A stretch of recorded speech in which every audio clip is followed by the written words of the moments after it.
ဒိုချက်ကင်းဆိုတာဂျပန်အသုံးအနှုန်းဖြစ်ပြီးမိမိဒေတာကအနုစီဝါပိုးတွေကိုအသုံးပြုထားတဲ့သဘာဝမြေဩဇာပါတစ်ပင်အောက်ဝိုင်းရုံအောက်ကဆွေးမြေ့နေတဲ့အပေါ်ယံမြေစီလွာကနေစတင်ပြုလုပ်ပါတယ်ဝိုင်းရုံတော်အောက်ကအပေါ်ယံမြေ6လက်မတူပါတင်လဲရေရောထားတဲ့ရေသုံးကလန်နဲ့ဖွဲနုအနေငယ်ကိုရောပြီးနေပါပြီးရင်ဝိုင်းရဖုံက3ညတိတ်ထားပါ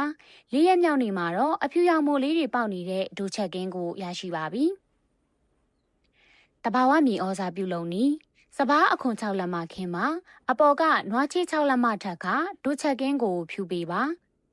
ကောက်ရိုးဖုံးပြီးရေဖြန်းကနင်းပေးပါဒီလိုအထက်၄-၅ဓာတ်ကို6ပေခန့်မြင့်အောင်ပုံပြီးစပတ်ကွန်နဲ့အပေါ်ကဖုံးပါ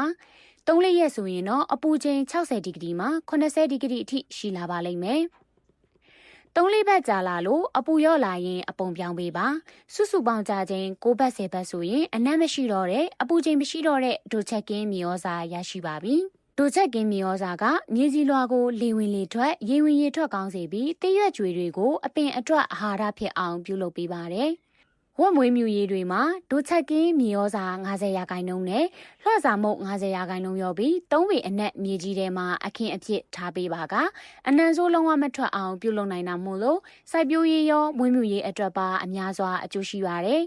ဒီလိုစိုက်ပျိုးရေးဘူးတုတာများစွာကိုတနေရာထဲမှာအချိန်တိုအတွင်းတိမှတ်ခြင်းနဲ့ဆိုရင်တော့စူဘူးအပ်ကိုအခုပဲ download လုပ်ပြီးရှာဖွေလိုက်ပါ